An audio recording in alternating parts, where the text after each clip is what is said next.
This is a pre-purchase inspection. The customer has come to us.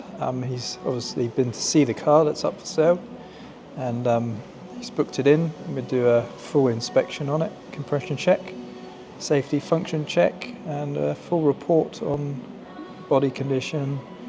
Check the battery, check has it got a toolkit, and you have a look through the service history, what sort of history it's got. And then we will check the lights, go through the levels, plug it in, check all the ECUs for errors, and then obviously levels, underside, tyre wear, condition, age, all the brakes, the actual condition of it underside as well, any oil leaks.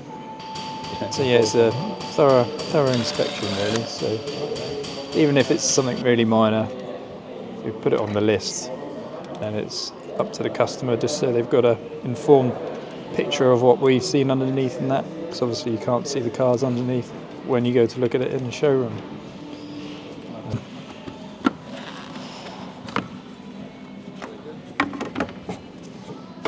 Basically, I've had a look around the general condition of the car, the bodywork, for any paint marks or defects. Interior as well, check the interior for marks, wear, tear, all the function of all the buttons, seats, everything inside the car.